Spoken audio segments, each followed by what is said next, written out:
Assalamualaikum warahmatullahi wabarakatuh. Yang saya hormati Bapak Ibu Asesor Sertifikasi Dosen pada tahun 2026. Perkenalkan, sebelumnya nama saya Rizwanda Imoningga, dosen tetap dari Program Studi Bisnis Digital Universitas Musirawas dengan nomor NIDN 0229089202 atau NUPTK 2161770671130273. Pada kesempatan kali ini, saya akan membahas salah satu mata kuliah yang saya ampuh, yaitu mata kuliah pengantar manajemen pada semester 1 program studi bisnis digital. Video ini saya buat untuk memenuhi syarat sertifikasi dosen, yaitu pernyataan diri dosen dalam unjuk kerja terdahulu perguruan tinggi atau biasa disingkat sebagai PDD UKT-PT, khusus pada aspek pembelajaran. Mata kuliah yang saya ampuh, mata kuliah pengantar manajemen, merupakan mata kuliah semester 1 program studi bisnis digital Fakultas Ekonomi dan Bisnis Universitas Musirawas yang memiliki bobot 3 SKS. Mata kuliah ini memiliki deskripsi, yaitu mata kuliah yang mempelajari tentang konsep, prinsip, teori, dan fungsi-fungsi manajemen yang digunakan dalam mengelola organisasi baik secara efektif dan juga efisien. Mata kuliah ini memberikan pemahaman tentang perkembangan teori manajemen, proses perencanaan atau planning, pengorganisasian atau organizing, pengarahan leading, dan pengendalian atau controlling, serta penerapannya dalam berbagai jenis organisasi. Selain itu, mahasiswa akan mempelajari peran manajer dalam mengambil sebuah keputusan, serta tantangan manajemen dalam lingkungan bisnis yang dinamis. Setelah mengikuti mata kuliah ini, diharapkan mahasiswa mampu memahami dasar-dasar manajemen dan menerapkan dalam penyelesaian masalah organisasi maupun dalam kegiatan bisnis secara profesional. Selanjutnya, mata kuliah pengantar manajemen ini membahas tentang yang pertama, yaitu pengertian tentang manajemen, evolusi teori manajemen, sumber daya yang dikelola manajer, lingkungan perusahaan, manajemen para pemangku kepentingan, lalu pemecahan masalah dan pengambilan keputusan, pembagian kerja dan struktur organisasi, perencanaan dan manajemen strategi, kekuasaan dan distribusi wewenang, manajemen inovasi dan perubahan, kepemimpinan dan teori kepemimpinan, motivasi di dalam organisasi, serta etika dan tanggung jawab sosial. Sistem pembelajaran yang saya terapkan di mata kuliah pengantar manajemen, yang pertama yaitu perkuliahan secara tatap muka, yang kedua ada diskusi kelompok, yang ketiga ada presentasi dan seminar di dalam kelas, lalu ada pembahasan studi kasus, serta penugasan individu dan kelompok, dan evaluasi pembelajaran. Capaian pembelajaran lulusan dari mata kuliah ini, yang pertama, mampu berpikir secara logis, analitis, kritis, kreatif, inovatif, serta mengaplikasikan berbagai bentuk keputusan dalam menentukan solusi strategis. Yang kedua, mampu menerapkan nilai-nilai keagamaan, kebudayaan, dan kewarganegaraan dalam kehidupan sehari-hari bermasyarakat dan dalam menjalankan profesinya. Capaian pembelajaran mata kuliah atau yang biasa disingkat sebagai CPMK, yang pertama, mahasiswa dituntut mampu untuk menjelaskan konsep dan klasifikasi stakeholder. Yang kedua, mahasiswa mampu memahami bagaimana cara seorang manajer dalam mengambil sebuah keputusan yang berhubungan dengan waktu dan hubungan antar manusia. Yang ketiga, mahasiswa mampu menguraikan hubungan logis antara pembagian kerja, pembagian departemen, dan koordinasi dalam struktur organisasi. Yang keempat, mahasiswa mampu menjelaskan perbedaan antara perencanaan strategis dan perencanaan operasional dan bagaimana penerapan di dalam organisasi.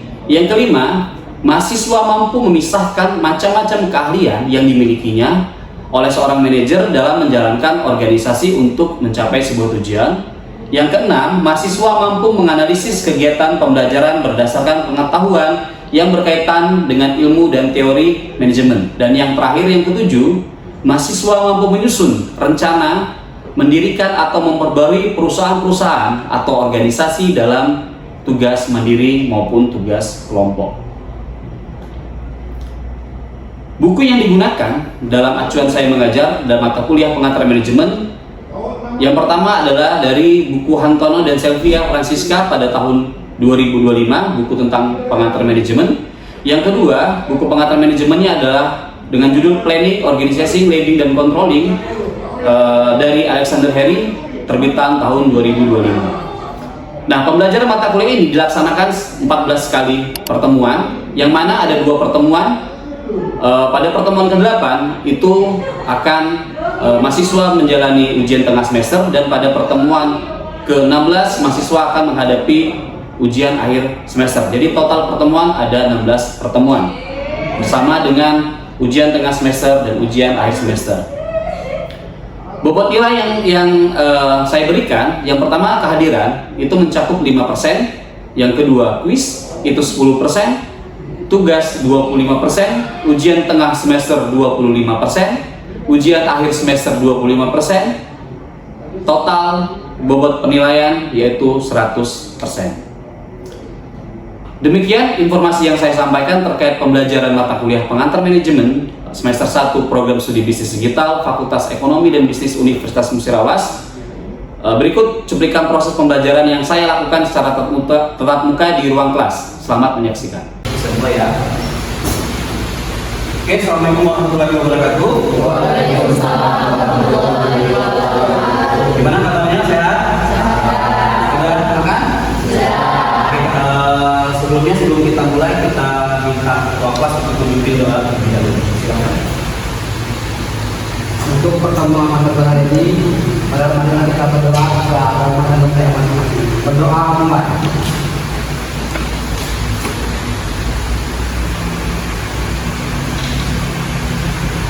Doa bersama. Oke, terima kasih kelas. Ya, jadi pada hari ini kita masuk ke pertemuan 10 mata kuliah pengantar manajemen dengan materi kekuasaan dan distribusi keuangan. Sebelum Bapak mulai, Bapak coba cek daftar kehadiran dulu pada hari ini ya. Oke. Tadi semua ada ya, nama yang ini ada ya. Ini Diana. Orang tidak masuk ya? Kenapa? Kalau sakit ya? Oke, berarti lain kali ketika kalian berhalangan ketika sakit, tidak apa-apa, nanti WhatsApp saya dulu. Nanti ketika masuk boleh menyertakan surat keterangan sakit atau surat keterangan dokter. Oke, yang lain semuanya hadir? Bagus. Oke, minggu yang lalu Bapak bahas minggu lalu kita bercerita tentang manajemen perencanaan strategi. Sudah kita bahas tentang pengertian manajemen strategi seperti apa, fungsi-fungsinya, manfaat-manfaatnya, jenis-jenisnya. Nah, pada kali ini kita masuk ke materi pada hari ini, kekuasaan dan distribusi. Apa yang dipikirkan kalian tentang kekuasaan? Pasti kalian sudah berpikir tentang pemimpin, ya, ngatur, ya. Sekarang kita bahas secara garis besarnya terlebih dahulu. Nah, di sini disampaikan kekuasaan dapat diartikan sebagai suatu kemampuan yang dimiliki individu maupun kelompok untuk mempengaruhi seseorang.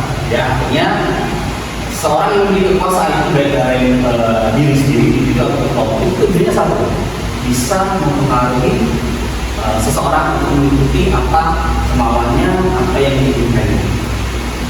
Selanjutnya, nah kekuasaan itu dibagi menjadi 2, berasal dari 2. Yang pertama dari jabatan pribadi atau dari garis keturunan. Ada 2 ya, jabatan pribadi sama garis keturunan. Oke. Nah, di sini jabatan pribadi didapatkan ketika kita menjabat suatu organisasi atau lembaga tertentu. Ketua partai. Di sini Bapak tahu gambar pemerintahan siapa? Ya, yang menjabat sebagai gubernur. Ini jabatan yang didapat dari jabatan pribadi, yang berasal dari jabatan pribadi. Yang kedua, ya, kekuasaan yang didapatkan dari garis keturunan, yaitu dari raja. Contohnya di sana negara yang menerapkan sistem kerajaan atau kekuasaan berdasarkan dengan keturunan. Oh, langsung Spanyol ya. Pasti kamu ingat negerinya ya.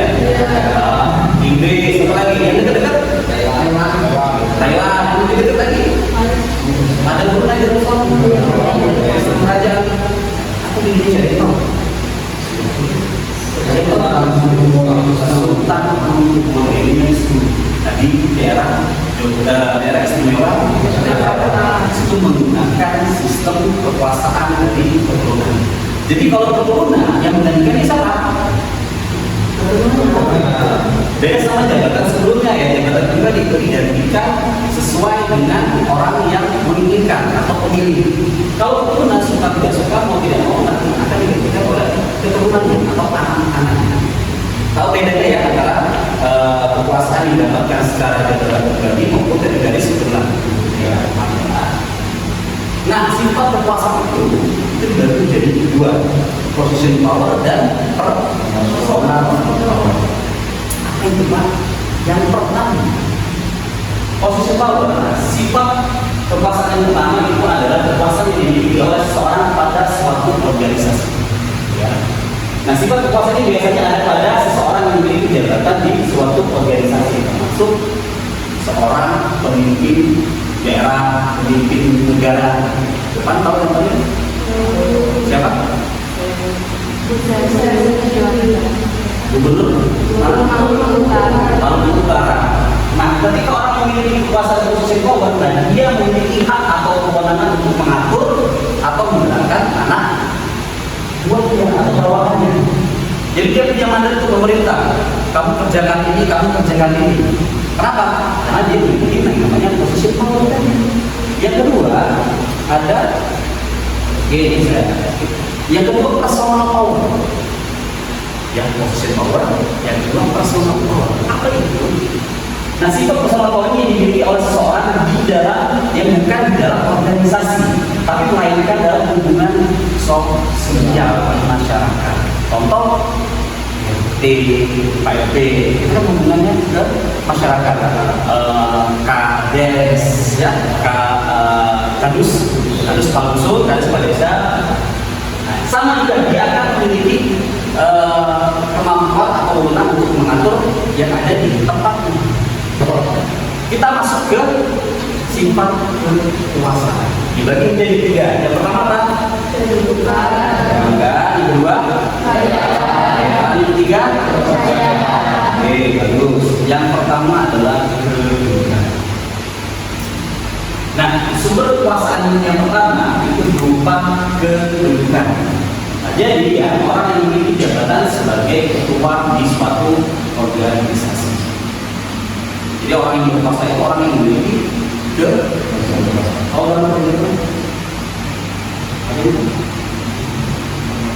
Nah, ini adalah gambar komputer. Ya, dia adalah salah satu fokus terjadinya perang dunia. Pemimpin dari partai yang sekarang sudah jalan, partai Nasdem. Nah, kalau yang memimpin orang yang tidak mengerti, ini akan membahayakan orang lain, negaranya, masyarakatnya, atau negara-negara tetangga. Makanya sumber kekuasaan yang pertama berdua ini memang harus dimiliki oleh orang-orang yang benar-benar berkompeten. Itu yang pertama. Yang kedua, kekayaan. Sumber kekuasaan yang pertama, kekayaan. Siapa di sini yang mau kaya? Mau ya? Bapak juga yang kaya. Nah, kekayaan merupakan sumber kekuasaan yang kedua, ya. Jadi sudah lumrah bahwa kekayaan itu bisa membeli yang namanya kekuasaan. Ada uang, ada kemudian jabatan. Ada uang urusan selesai. Ada uang Anda bisa membeli di sini. Ini sudah banyak lumrah. Tahu orang tidak tahu? Tidak tahu ya? Depan itu gambar secara ini. Jadi kalau kalian buka buku daftar orang kaya itu namanya kan emang itu betul.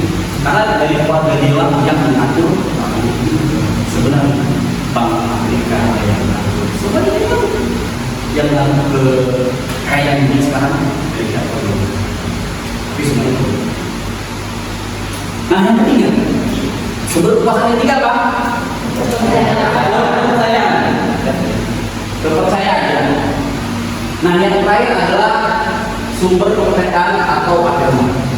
Siapa di sini yang ateis? Ada yang ateis? Gak ada ya? Yang agama semua ya.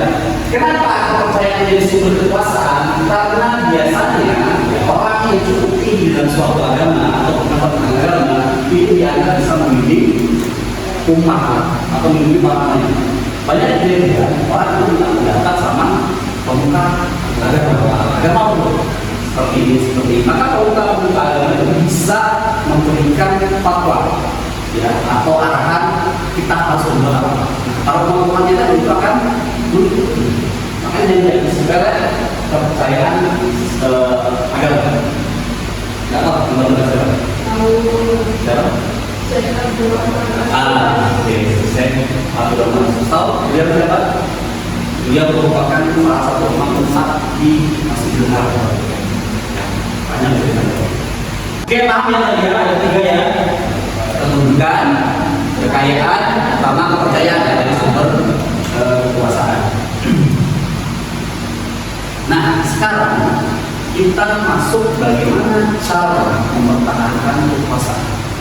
Itu dibagi menjadi 3. Yang pertama apa? Membangun politik dinasti. Membangun politik dinasti atau dinasti politik. Yang kedua, tidak memberikan kebebasan kepada masyarakat. Yang ketiga, menghilangkan peraturan yang memberikan kekuasaan. Jadi kita masuk ke politik dinasti atau dinasti politik. Jadi kekuasaan itu dapat dipertahankan dengan cara membangun dinasti politik. Sadar nggak yang sudah terjadi? Mungkin di negara kita sudah tahu, sudah beberapa tahun sudah terjadi membangun dinasti politik. Nah, di mana semua keluarga yang hampir memiliki jabatan penting. Jadi ya saya misalnya, saya memiliki kakak saya yang memegang Pulau Kalimantan sebagai gubernurnya. Saya memiliki orang tua saya yang memegang sebagai gubernur DKI Jakarta. Artinya apa? Semua keluarga saya itu memiliki jabatan-jabatan yang sehingga akan sulit untuk diselesaikan atau keinginan mereka akan mudah untuk diwujudkan. Loh, kenapa kemudian itu Pak? Di Jakarta ketuanya mau di situ keluarga saya. Jadi semua apa yang kita inginkan sudah bakal mudah diatasi karena setiap sudutnya itu ada keluarga kita. Ini membangun dinasti politik. Selanjutnya, nah, tidak memberikan kebebasan kepada masyarakat. Jadi kalau pemimpin ya, yang ingin mempertahankan kekuasaan biasanya dia tidak memberikan kebebasan kepada masyarakat. Kenapa? Karena takut dilengsarkan. Orang ada demo ya dilarang. Selagi demonya nggak anarkis ya. Kalau demo dengan agama ya silakan aja. Kalau demo anarkis ya memang salah kita. Tapi hanya dengan menyampaikan aspirasi kalau itu nggak boleh. Nah, pemimpin yang mempertahankan kekuasaan itu nggak boleh kayak gitu. Takut kekuasaan dia bakal dilengsarkan, takut dikritik, takut dihujat, takut tidak ini mendengarkan atau memberikan kebebasan kepada masyarakat. Nah, ini bertentangan dengan kaidah negara kita, negara yang menganut sistem demokrasi. Kalau demokrasi itu bebas, yang mengungkapkan pendapat, menyampaikan opini itu sudah diatur dalam undang-undang dasar negara kita. Nah, yang ketiga, itu menghilangkan peraturan yang bisa memberikan kekuasaan.